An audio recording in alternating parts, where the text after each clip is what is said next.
clima de la provincia de Buenos Aires es un poco más benévolo que el de la Patagonia.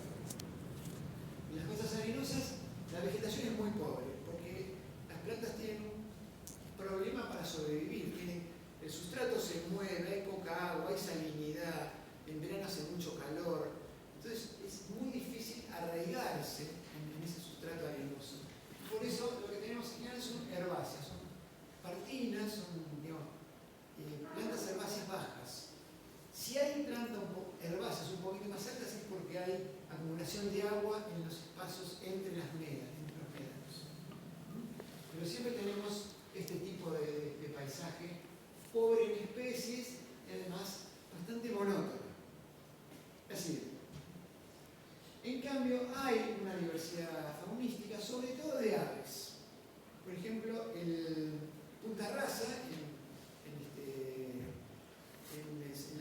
el extremo de la bahía de San Borondón, es un lugar donde hay gran diversidad de aves, muchas de ellas migratorias, o sea, sin paradas las aves migratorias, y además anidan aves locales. Después, en general, hay muy pocos recursos, ¿no? Básicamente almejas, berberechos, como algún recurso explotable en pequeña escala, pero lo más destacado de esta fauna es la fauna de peces o la de aves. Así.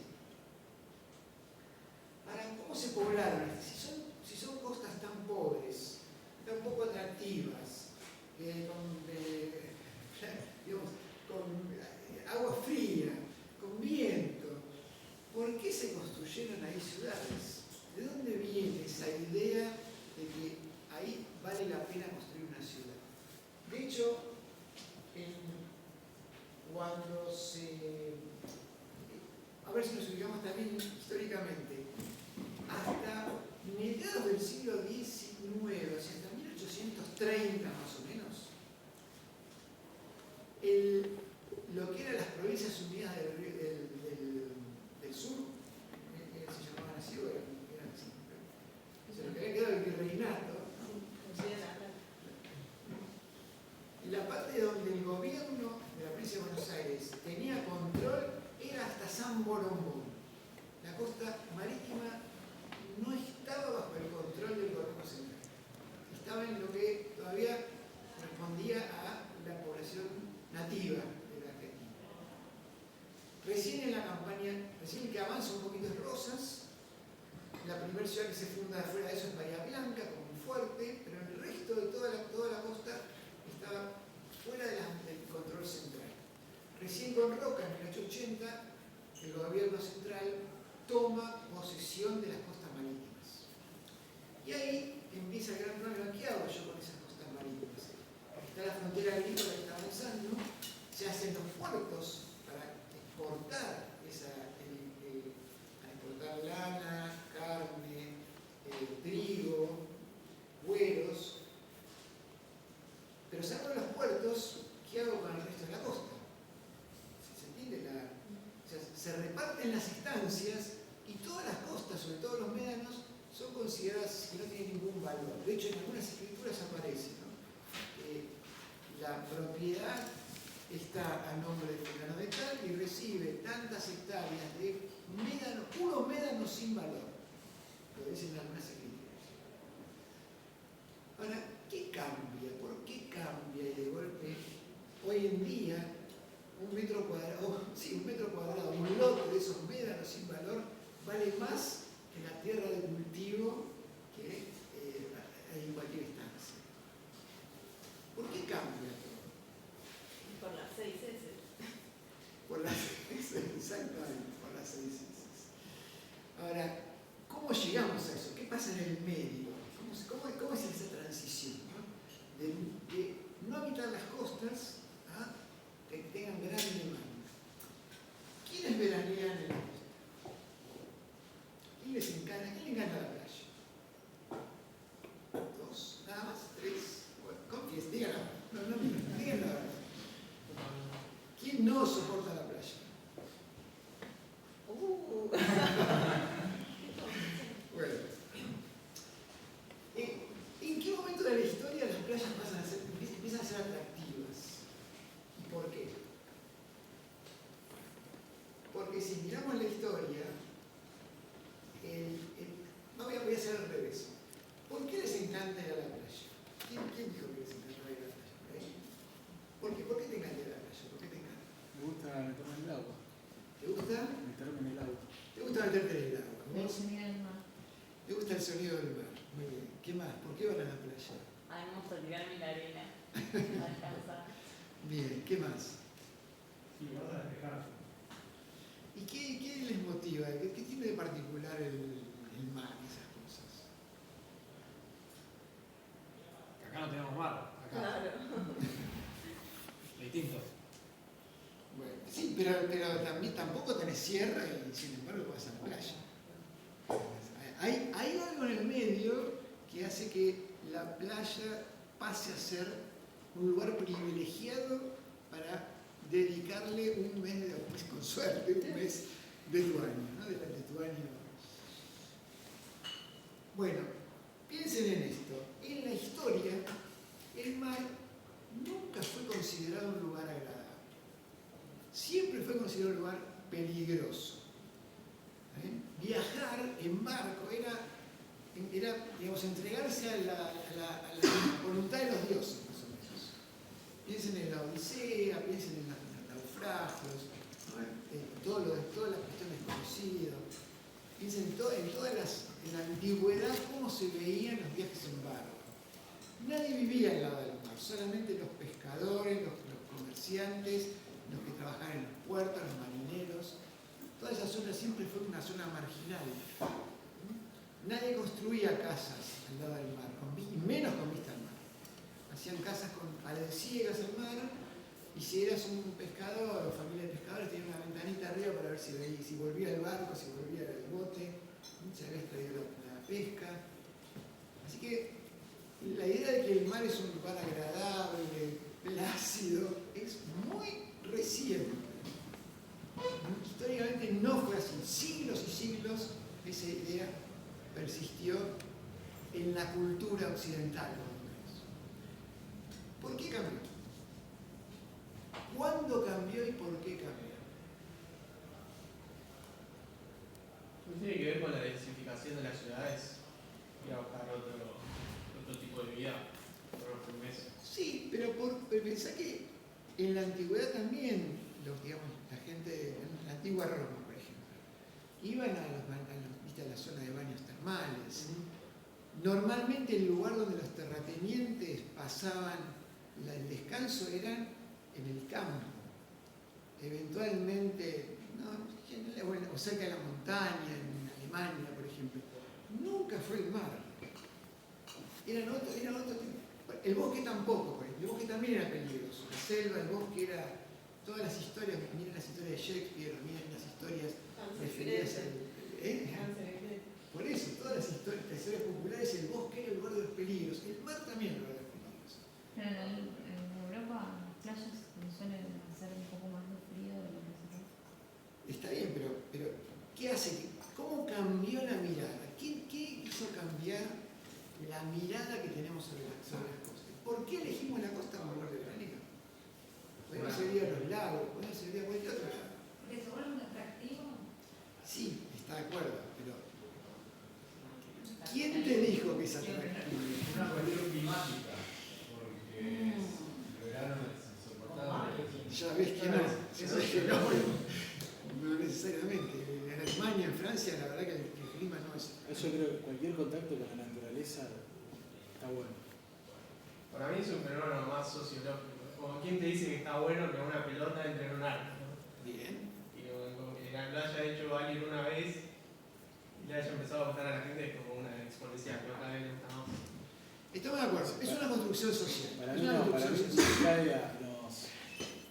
nos armoniza.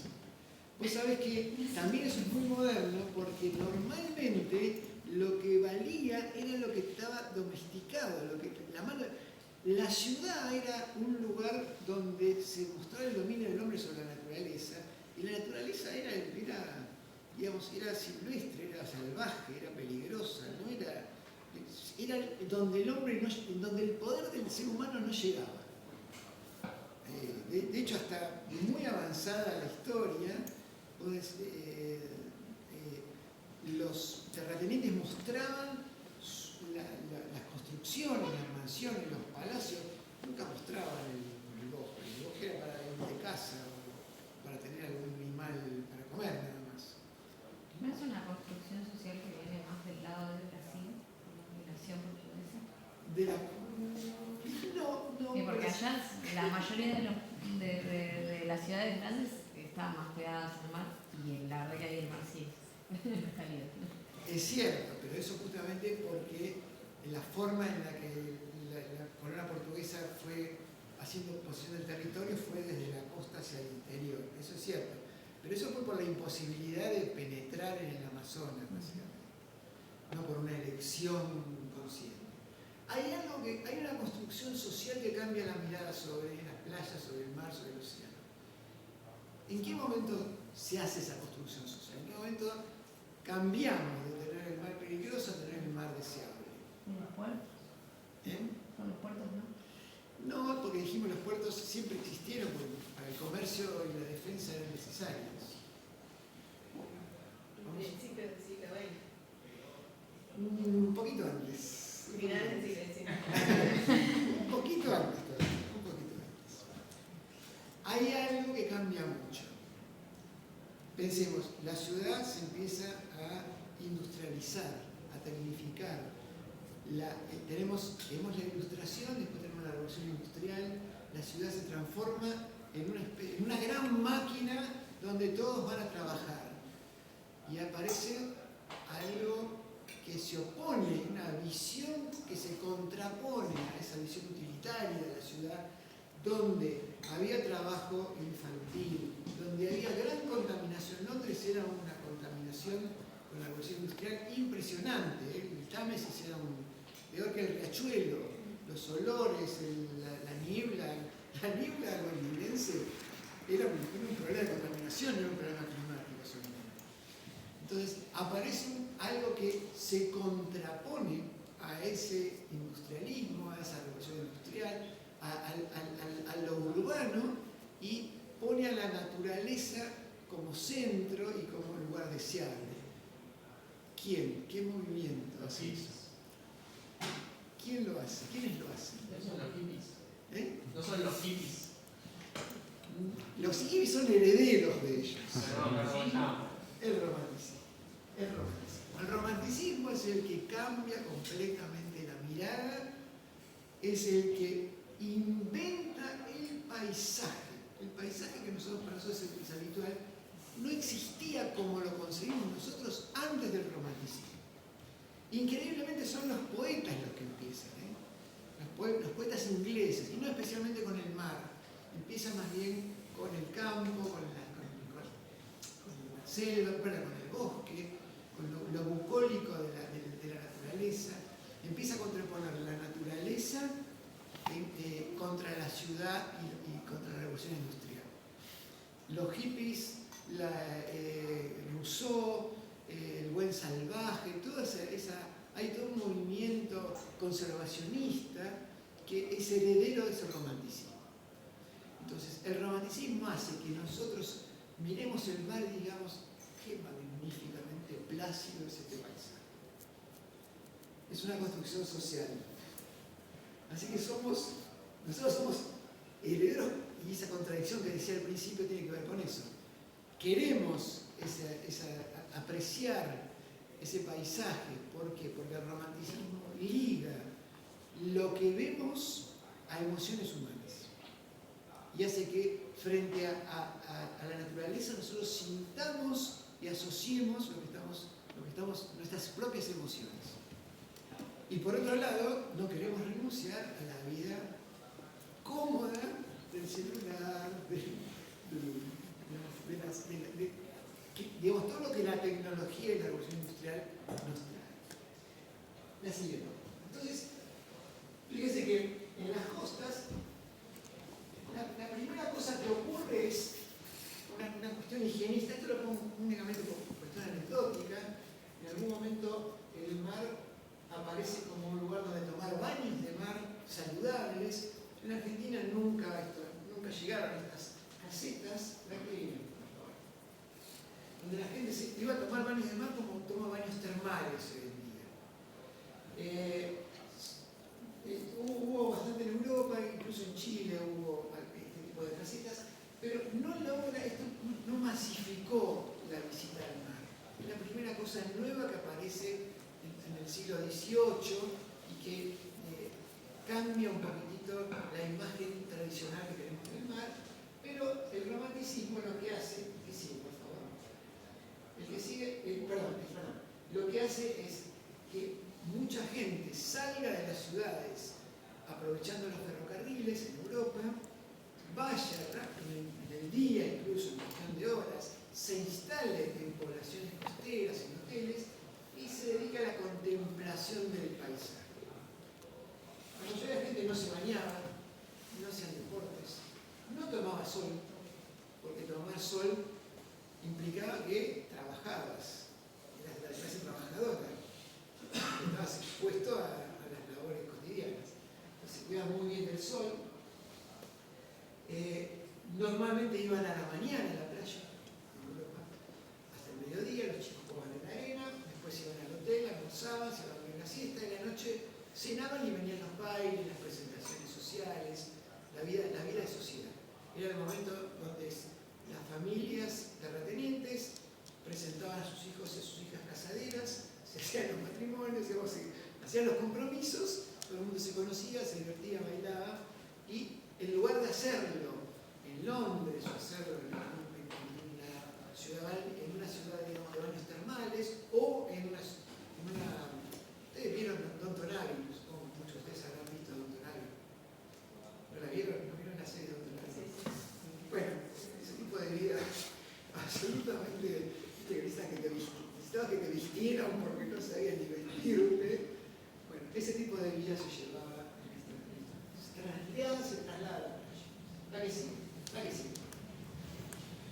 Bueno, la primera ciudad donde eso empieza a ocurrir es Mar del Plata. Que, ahora sí, volvemos un poco atrás, tiene una gran ventaja Mar del Plata, es que se localiza en donde termina el sistema de montaña y familia. Más o menos por acá. O sea que tenemos una costa acantilada y no presenta ningún tipo de problemas a la construcción. Está un poco lejos de Buenos Aires, pero toda esta movida europea se traslada a Buenos Aires imitando lo que estaba ocurriendo en Londres, en París, en Alemania. Y de hecho, fíjense que las playas tienen los nombres ingleses o franceses, Trouville, Bristol. Lo mismo ocurre en Uruguay, lo mismo ocurre en el sur de Brasil. O sea, hay una especie de movida internacional donde el turismo de playa se va sobre todo contemplativo, se va imponiendo. Al estar localizado en este sector, la ciudad no tuvo ningún problema en cuanto al sistema constructivo. Y de hecho se funda primero como ciudad rural y después se transforma en una ciudad balnearia. Porque fracasa como ciudad rural. La funda, siempre lo digo, ¿cómo se llama el fundador de Mar del Plata? Peralta Ramos. La funda Peralta Ramos fracasa como ciudad rural y Pedro Luro le propone crear un hotel, fundar un hotel, el Hotel Bristol, igual que los europeos. Entonces empieza ahí toda una movida que es tan exitosa que Mar del Plata año a año empieza a crecer exponencialmente. Primero con las clases adineradas, después con las clases medias y finalmente, a mediados del siglo XX, con las clases trabajadoras. Es importante que tengamos internacionalización porque todo este sector entre Mar Chiquita y Necochea, que es este sector, es toda una costa acantilada. Hacia el norte, acá hay una gran barrera melanosa y acá hay otra barrera melanosa. Entonces las condiciones son bastante diferentes. Empieza a ser tan buen negocio Mar del Plata y tan exitosa que se empiezan a fundar ciudades competidoras. La primera que se funda es Miramar, muy cerca, a unos 50 kilómetros de Mar del Plata, en 1880, que es la primera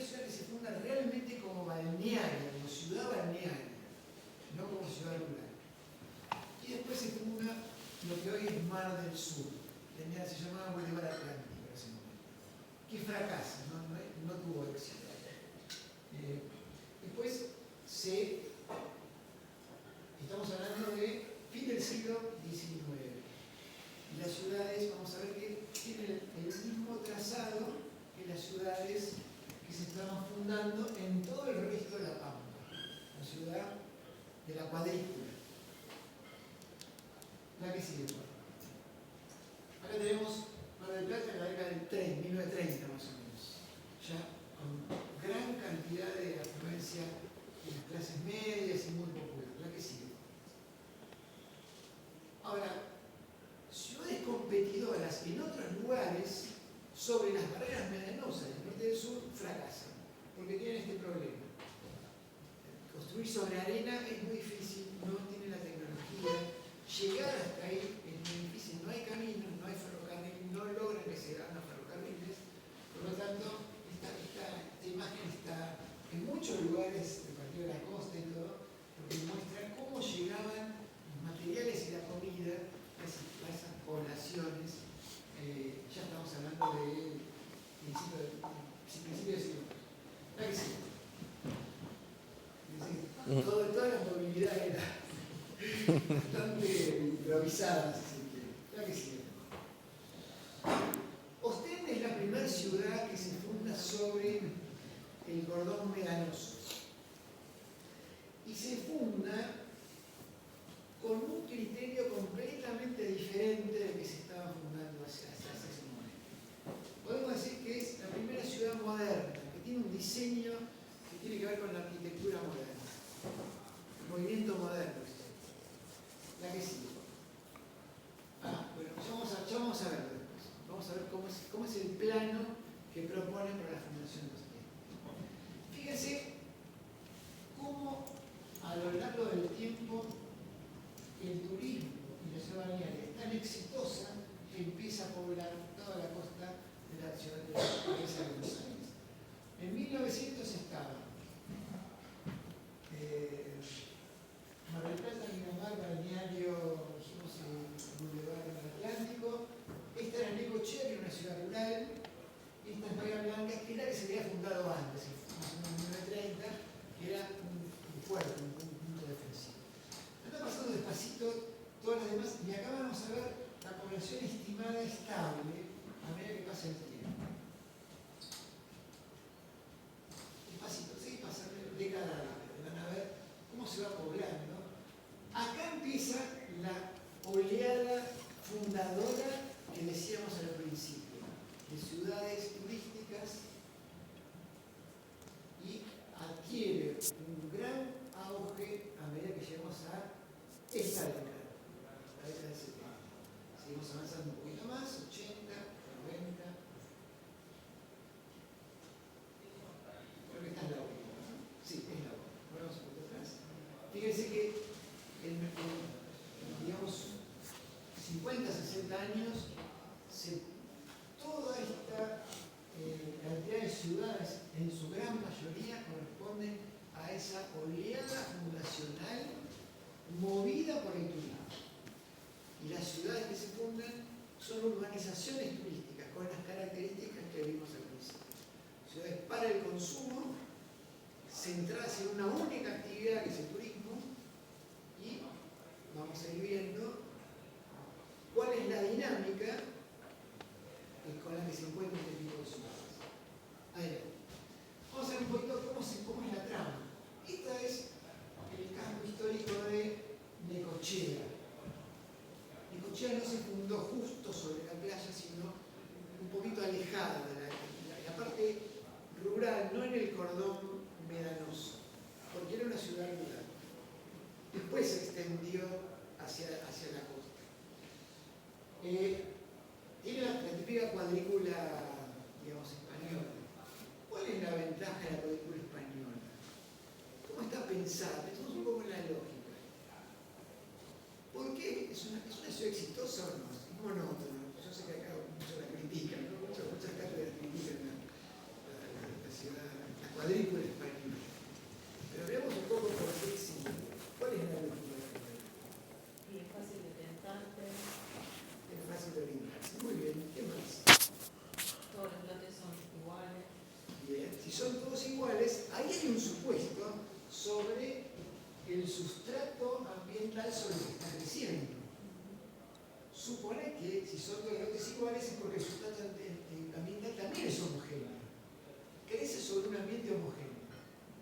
Es como si pusiéramos una... Bueno, no son biólogos, pero si ¿vieron las rebanadas de pan cuando se pone un hongo?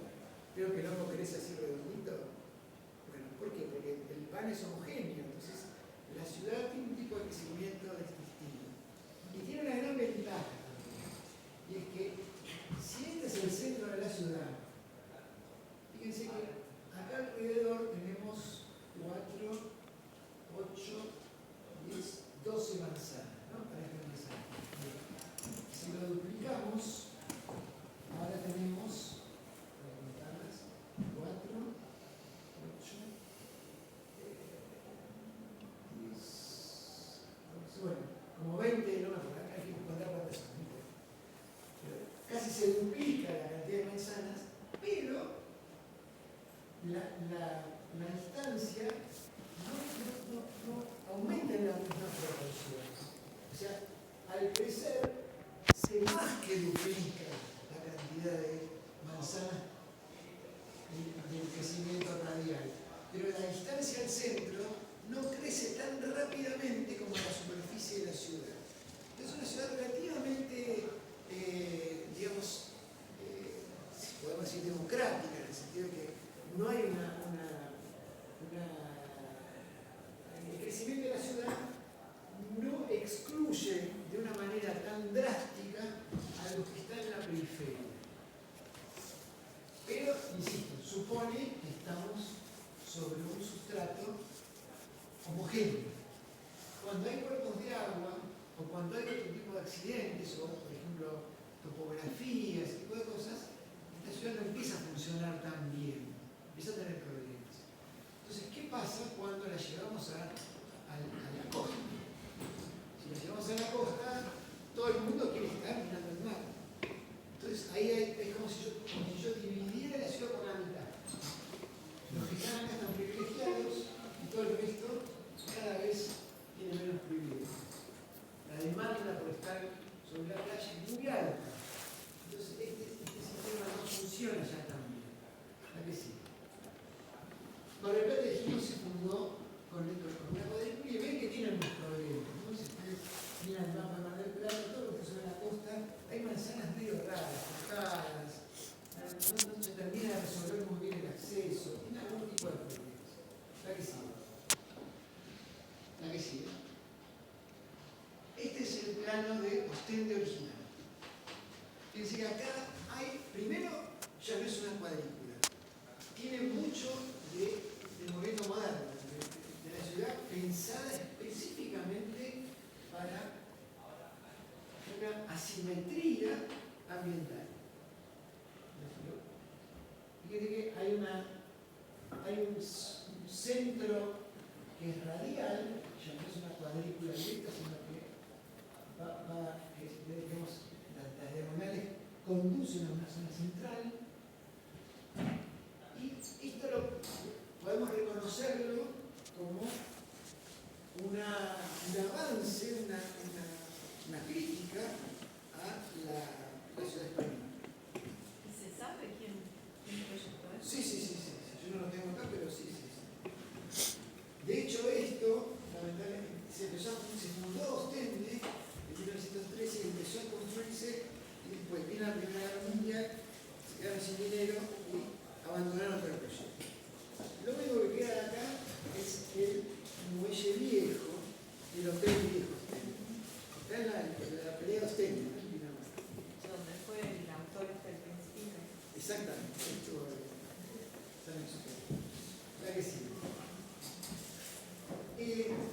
Hay ciudades que se fundaron, las que se fundaron en el siglo XIX mantienen la cuadrícula. Las que se fundan en el siglo XX, la primera se Ostende y fracasa. Y después, hasta la década del 30, no se pueden fundar ciudades porque no existe la tecnología para construir sobre arena. Y además no existe, agarra también la Primera Guerra Mundial y la crisis del 29. A partir de la crisis del 29, los dueños de las estancias, como dejan de exportar productos a Europa, porque la crisis mundial no tiene tanta demanda de alimentos, empiezan a pensar, bueno, muy argentino, ¿cómo solucionamos la crisis? ¿Cómo nos vamos a rebuscar para solucionar la crisis? Bueno, empecemos a explotar estos médanos y empecemos a construir.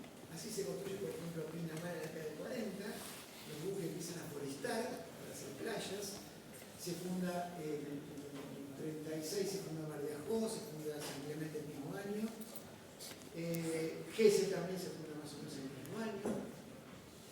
Entonces, algunas se fundan siguiendo esta cuadrícula, porque son loteos populares, no son ciudades diseñadas, también se lotean para que los compradores autoconstruyan la siguiente. O llegamos al caso de Gesell. Gesell tiene, supongo que ya habrán hablado mucho de esto, perfecto, ya lo vamos a criticar, pero en principio tiene un diseño muy particular que eso lo plantea como un diseño natural. Justamente ve dónde están los médanos y a partir de ahí, los espacios intermedanosos, hace las calles. Después lo vamos a analizar con más detalle. Otro puntito posterior es Pinamar, desde la década del 40, y Bunge. Gesell era el inventor, no era arquitecto, no era urbanista. Bunge sí sabía el urbanismo y planifica la ciudad de acuerdo al crecimiento relacionado con la ciudad jardín. O sea, pensada en que haya un balance entre lo rural y lo urbano. Aunque acá no había nada rural. Reemplaza lo rural por lo que llama bosque, que en realidad son forestaciones plantadas. Y fíjense que tiene un diseño, digamos, es una especie de diseño naturalista, pero no basado en la naturaleza, sino en una especie de simulación. Por ejemplo, las calles principales no son rectas, porque de esa manera hay como un recorrido, digamos, la visual no es una recta que termina en la nada, sino constantemente estás viendo los árboles y las casas. Y tiene una gran ventaja, y es que desde su inicio es una ciudad donde ya se sabía en cada sector lo que iba a ocurrir. O sea, está planificada desde el inicio.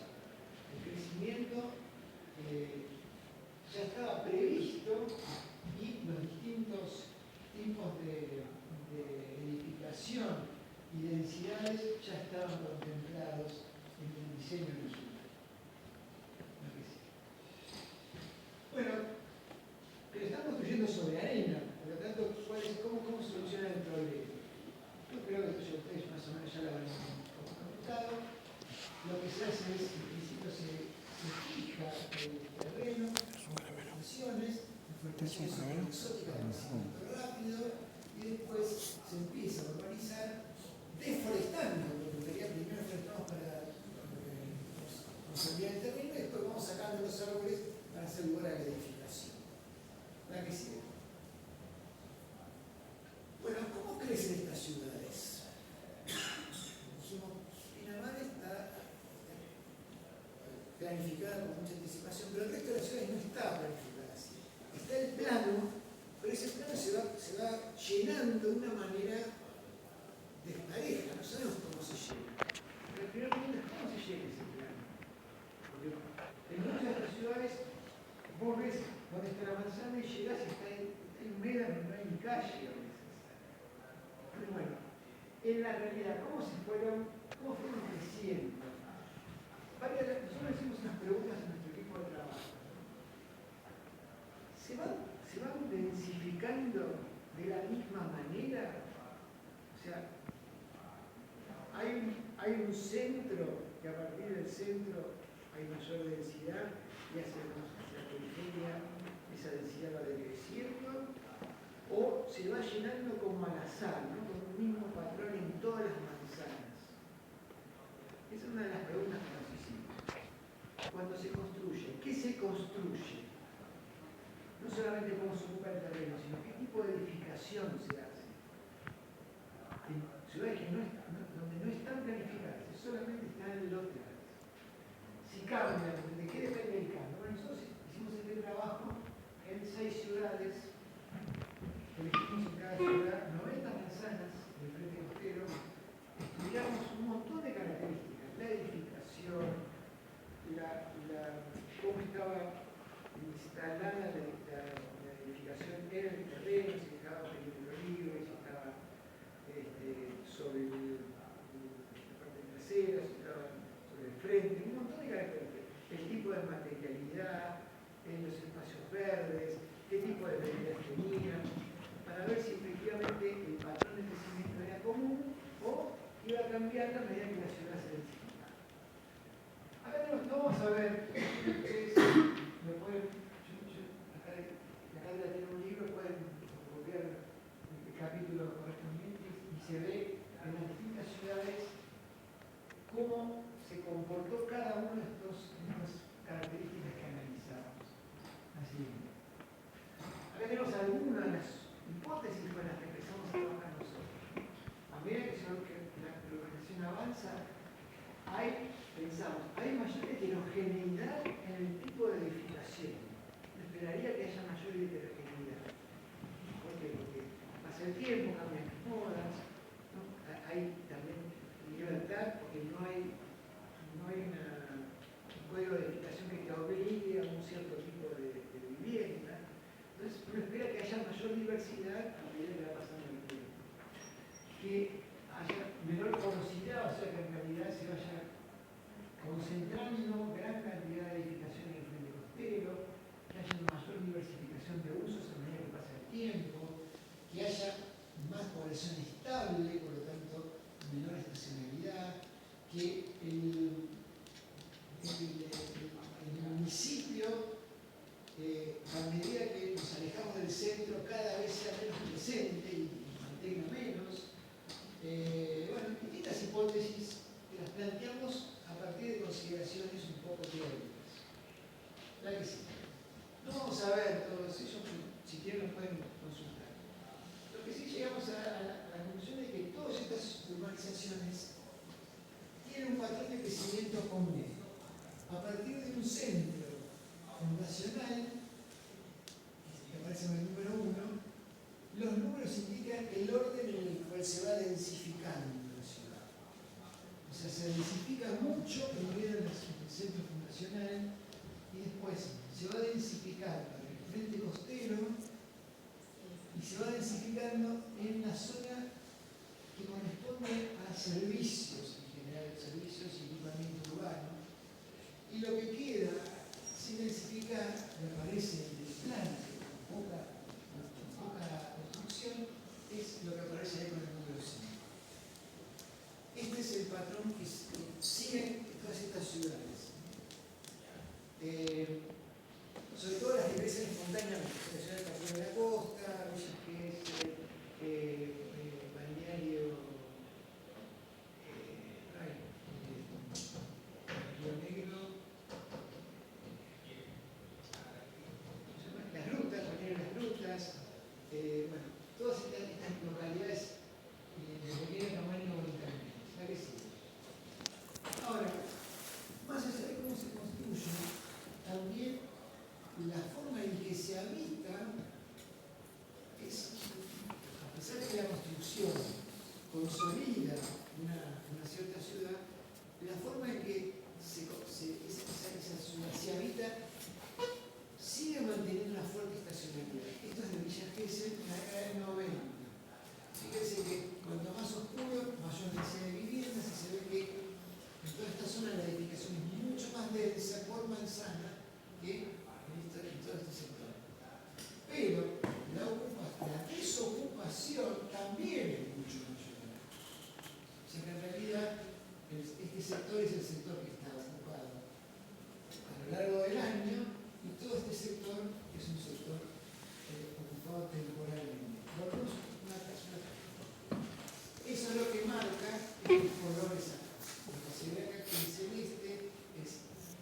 llamamos la franja turística, urbana, comercial, temporaria, donde en general aparecen todos los comercios estacionales, y que se limita a 2 o 3 manzanas de profundidad. Y es muy lineal. Sigamos entonces adelante. Una más. Después, en cuanto, por ejemplo, a la forma en que va creciendo, uno esperaría que a medida que la urbanización vaya pasando el tiempo, haya mayor heterogeneidad arquitectónica. No, increíblemente no. Estos son los 8 tipos más comunes. Esta es la frecuencia, o sea que está acá, con mucha suerte. De todos los, fíjense que había como 80 posibilidades de combinación. No, todos hacen más o menos lo mismo. ¿Cómo se explica eso? Bueno, hay un tema del mercado. Básicamente, ¿por qué? Porque los que construyen a altura estandarizan su producción, entonces, y maximizan la utilización del espacio, ¿no? Departamentos chicos, muy vidriados, mirando al mar, y más o menos todo reconocible según la empresa. En Mar del Plata son los Aral, no sé cuál es el que es el 40. Las grandes constructoras. No hay tantas. Bueno, pero Mar del Plata es un buen ejemplo que Aral tiene como Aral 25, Aral, qué sé yo, ni la mano. Y por otro lado, el propietario independiente, uno dice, bueno, ahí tiene mayor libertad y todo, aún teniendo arquitectos que hagan la casa, termina clonando lo que está en medio. Entonces, uno esperaría que el frente costero tenga una gran diversidad arquitectónica y lo que se encuentra es una monotonía muy marcada y espontánea. O sea, no hace falta que haya una normativa que indique cómo que son los frentes, como por ejemplo en Necochea o en Mar del Plata, sino que ya tienden a clonar este tipo de edificación. En la altura, en los sectores donde se permite construir en altura, o en vivienda de baja altura en las zonas más residenciales. ¿Está que sí? Bueno, acá tenemos el comportamiento de distintas ciudades. Una cosa interesante es que Villa Gesell en muchas cosas tiene un comportamiento distinto de las demás. Tiene una de las grandes ventajas, y es que si uno mira, por ejemplo, lo que tenga que ver con biodiversidad faunística, florística, paisajística, da mejor los indicadores que otras ciudades. Ahora, la razón es porque es una ciudad muy extendida y poco densa. Eso también es discutible, así que vamos a terminar discutiendo. La que sigue. Bueno, ¿cuáles son los impactos de este tipo de crecimiento? Adelante. Adelante, más. Hay problemas de diseño en estas ciudades. Una es que los fluviales o las calles, las calles tienen pendientes hacia el océano. Con lo cual, cada vez que llueve, se lleva gran parte de la arena, y si no se llevan, si las calles están asfaltadas, socavan más todavía la playa. Porque la correntía es más rápida, ¿no? Y mayor volumen. Coniglioto hizo el cálculo de cuánto se... Coniglioto es un geólogo que conoce toda la perspectiva y todo, hizo el cálculo en Villa Gesell de cuánta arena se va, y la verdad que era una cantidad impresionante por cada tormenta. En realidad hay un doble problema. No solamente se erosionan las playas porque la pendiente lleva el agua al mar, sino que no se recargan los acuíferos con el agua dulce. El agua de lluvia tendría que ir a recargar los acuíferos, que son relativamente pequeños en la parte de la noche. Son de agua muy pura, pero son pequeños. Entonces, si uno extrae agua del subsuelo, enseguida se agotan y encima no se recargan. ¿La que sigue? Bueno, se forman este tipo de carga.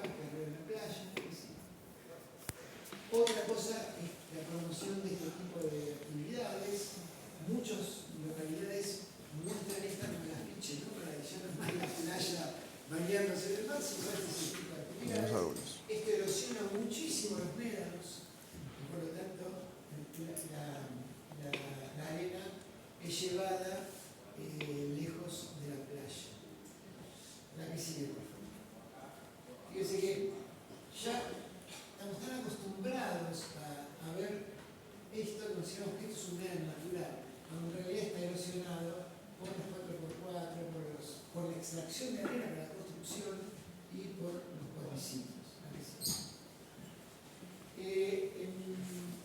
Hace unos 20 años más o menos, ya tuvo un gran problema de. ¿Lo vieron esto ustedes? Bien. Tuvo un gran problema porque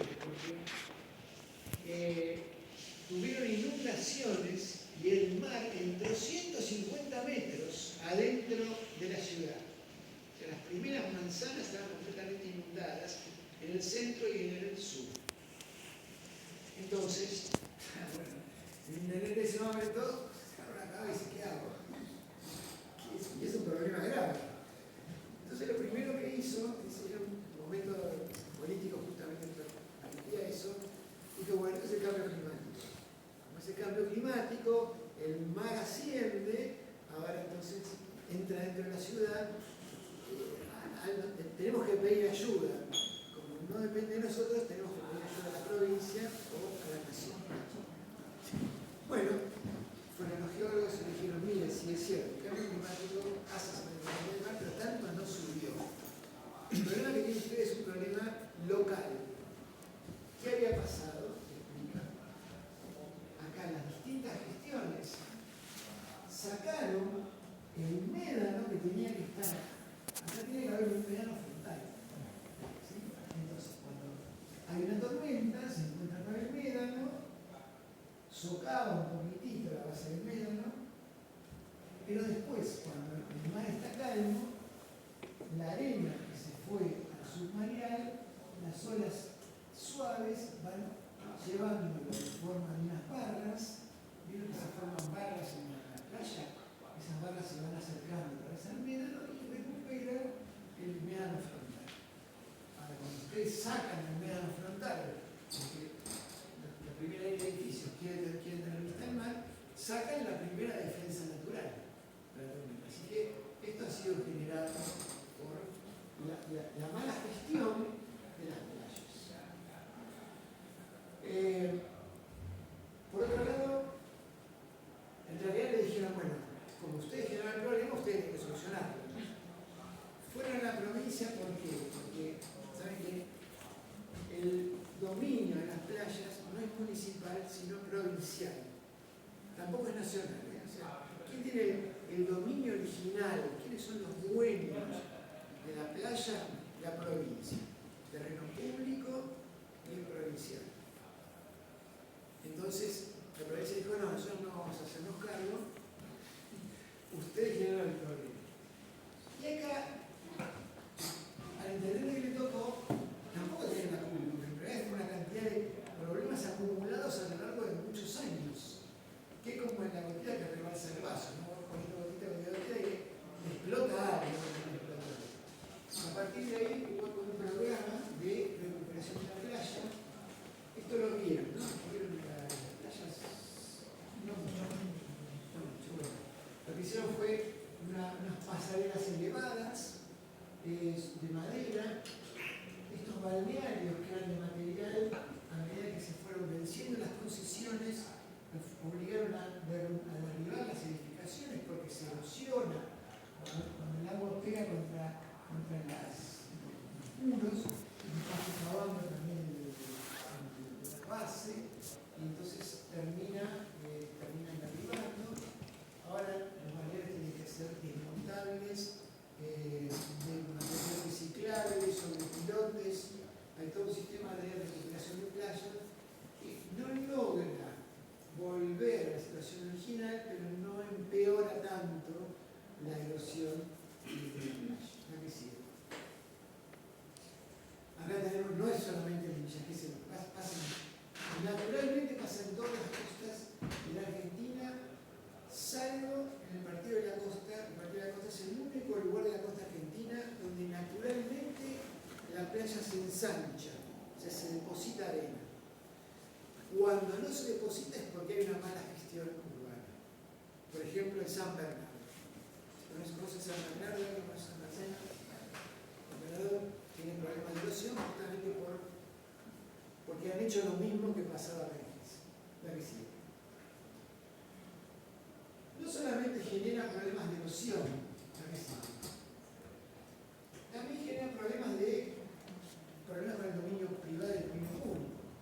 Porque fíjese dónde quedaron, esto se cuestiona, fíjese dónde quedaron la primera línea de edificación, en la mitad de la playa. Entonces, acá tienen que, esto por supuesto que afea completamente el paseo, pero tienen que delimitar el terreno con vallas, porque ya prácticamente no hay diferencia entre lo público y lo privado. Bueno, y en base a esto podemos, ya más relajados, analizar los 12 fundamentos de Carlos Gesser, que ustedes ya vieron, que aparecen en la... ¿no? Ustedes, supongo que lo discutieron en algún momento, lo vieron. Sí, lo vieron. Veamos. Y ahora yo creo que, si podemos prender la luz mejor y lo conversamos, más que una... Viendo todo esto, vamos a revisar estos 12 principios que propuso Gesser y ver si podemos hacer una crítica de la cuestión urbano-ambiental respecto de estos 12 principios. Los que no están acá es porque son específicamente urbanísticos y no tienen demasiada relación directa con lo que estamos viendo. La inmediatez del mar.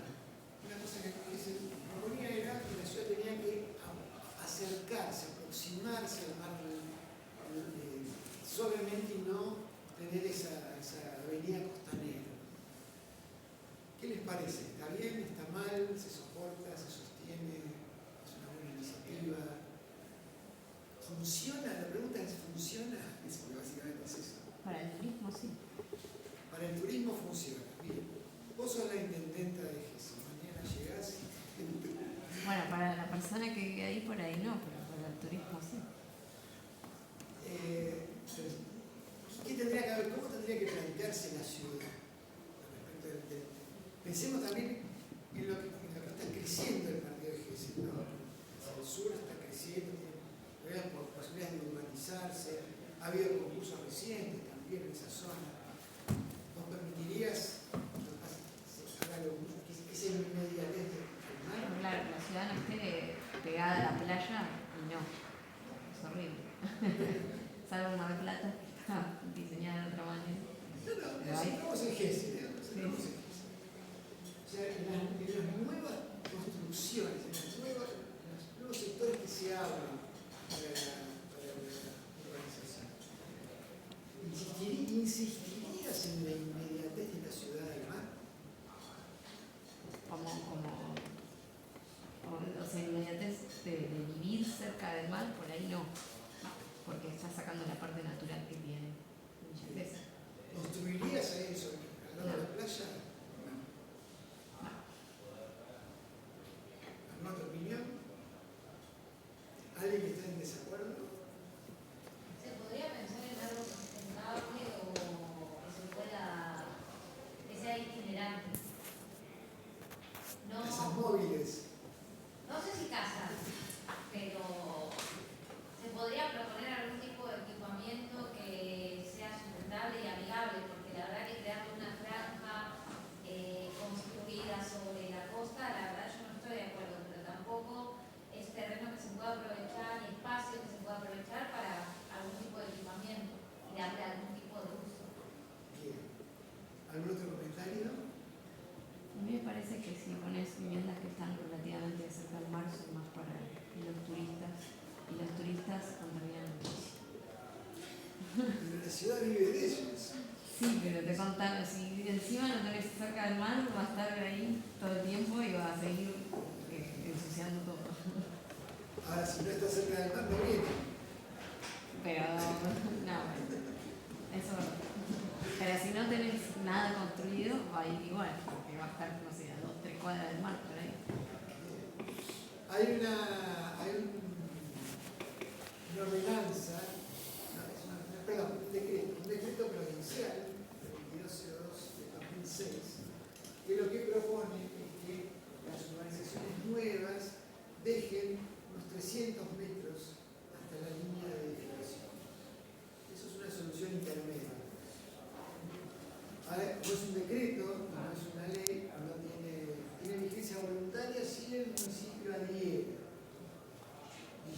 no hay.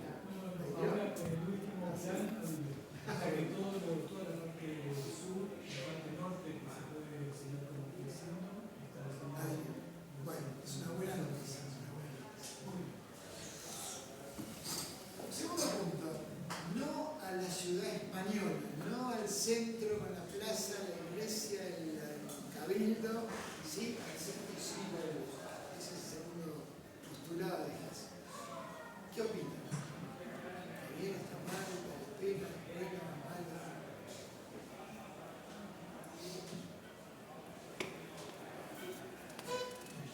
No hay opiniones.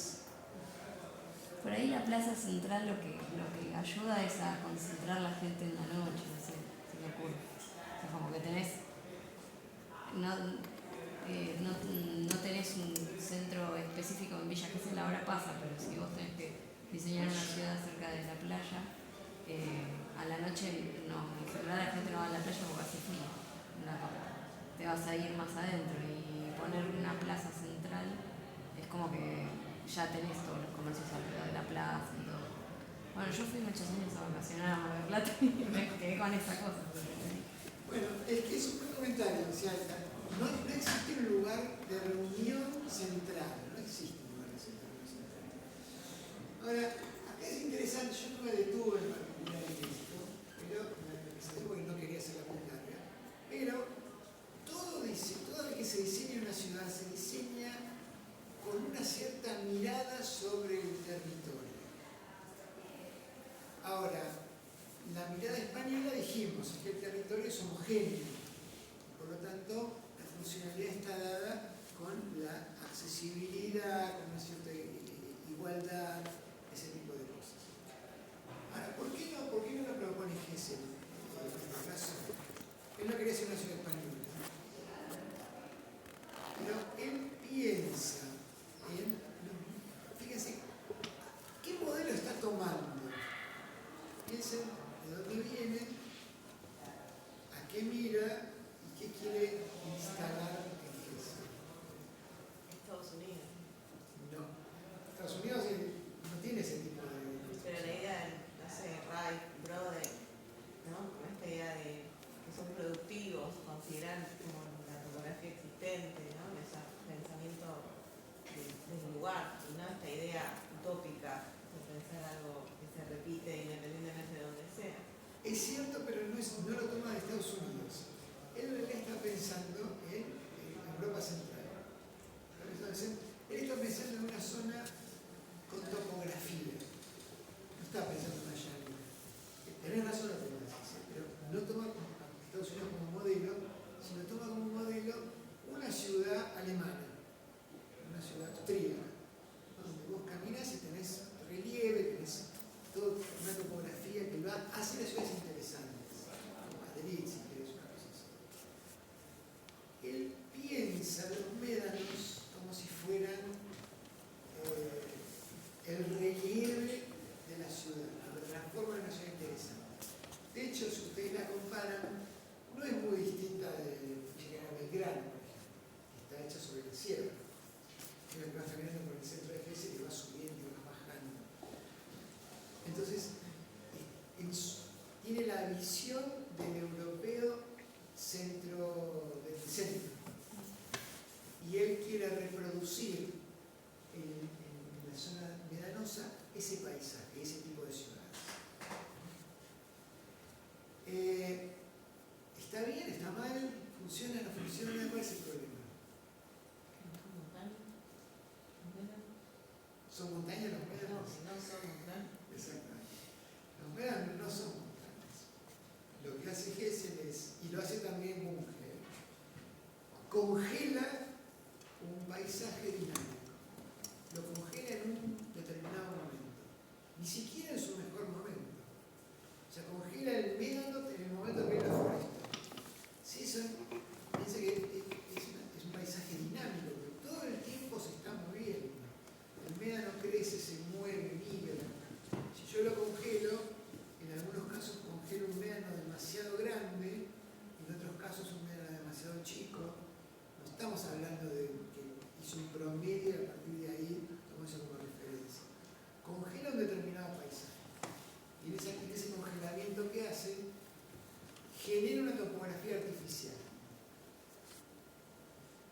eso de que la calle está con el espacio intermedianoso, sí, es cierto, pero el espacio intermedianoso un año después estaba en otro lado, el médano un año después estaba en otro tamaño. Eso genera cierto tipo de problemas. Usted vio que en una misma manzana el nivel base de un edificio está a una altura y el de al lado está a otra. No es, en muchos casos, innecesariamente no es fácil de transitar, no es fácil de resolver. Por eso, es más, el centro cívico está pensado para un lugar donde nieva. Es como si fuera Bariloche. Bariloche está completamente justificado. Porque no hay lugar donde. Dice que podría. O sea, lo que hace es construye un paisaje centroeuropeo en la pampa argentina. Una cosa anecdótica, yo charlaba con un empresario de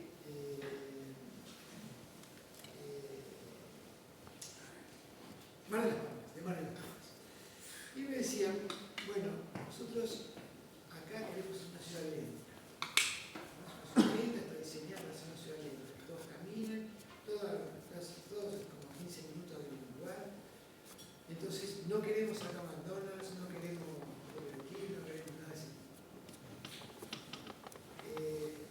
Vamos a hacer, en lugar de eso, negocios donde el lugar de la cajita feliz para las chicas sea con las hadas y para los varones con duendes y con cosas. Pero tenemos un problema, es decir, acá tenemos el médano frontal, que la verdad que está bien mantenida, pero la gente quiere que haya una bajada directa, que no tenga que subir al médano frontal cada vez que va a la playa. No entienden que si hacemos el médano frontal se erosiona la playa. Yo digo, ¿puedo hacer un comentario? ¿No vamos a tomar a mal? No. Hay una especie de contradicción en la propuesta. Porque vos estás proponiendo que Mar de las Palmas sea una aldea europea de montaña, con toda la mitología del folclore europeo, y por otro lado, es un lugar que se llama Mar de las Pampas, y no tiene nada de pampeano, no tiene nada de mar.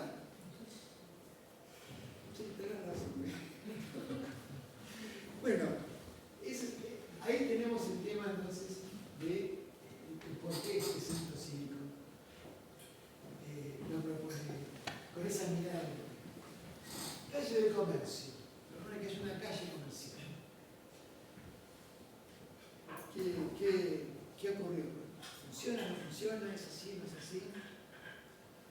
Y al no tener la plaza de reunión, una calle comercial que es un centro de reunión. Sí, es cierto. Por otro lado, aunque no lo hubiera programado, esa calle iba a ocurrir igual porque en todas estas ciudades hay una calle principal que están las ciudades fundadas en el siglo XX, es paralela a la playa, y las ciudades fundadas en el siglo XIX es perpendicular a la playa. En la ciudad del siglo XIX porque normalmente estaba en el otro extremo el ferrocarril, eso hacía de calle principal. Pero aunque no lo hubiera programado, espontáneamente todas estas ciudades se alinean con una calle comercial que no suele ser la primera, sino la segunda o la tercera, y es donde se reúne la mayor cantidad de comercio y de actividad. Pero con una ciudad lineal y no una ciudad concentrada, ¿qué resulta de eso?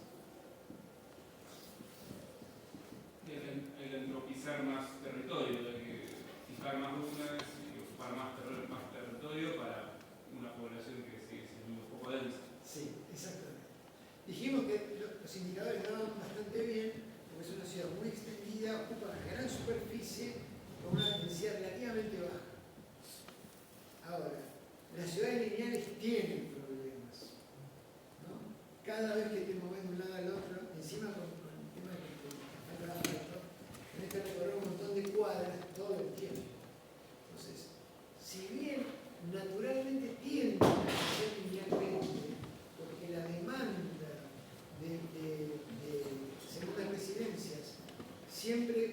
ser la cercanía al mar y, digamos,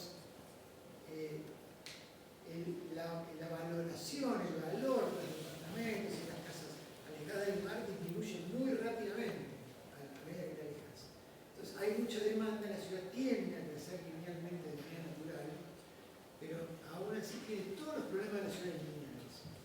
Piensen que tenemos ciudades, son ciudades que funcionan 2 o 3 meses a full, sobrecargadas, y el resto del año hay que mantener las redes eléctricas, los fluviales, la red de agua, la red, si hay gas, la red de gas, el alumbrado público, todos los servicios básicos en ciudades muy extendidas con poca densidad poblacional. Y sabemos que en general la eficiencia energética se consigue con ciudades mucho más concentradas. Acceso único. Es una medida interesante, ¿no? Tener un único acceso a la ciudad, también mucho le da el control, ¿no? Mucho tema del control, que es un poco lo que pasa con Cailó. Cailó controlan un acceso y ahí controlan. ¿Te dejan entrar o no te dejan entrar? Eso es otra cosa. El acceso único tenía sentido en una ciudad de dimensiones más reducidas que la actual. Ahora se está transformando en un problema. De hecho ya hay 3, 4 accesos. Por eso, ¿no? En el tiempo no se pudo sostener esa visión. Eso tiene que ver con la escala, ¿no? A medida que la ciudad crece, empieza a tener necesariamente una dinámica distinta y por lo tanto necesidades distintas. Al cambiar de escala, hay muchos de estos enunciados hay que revisarlos. Prestación diversa y diversidad faunística.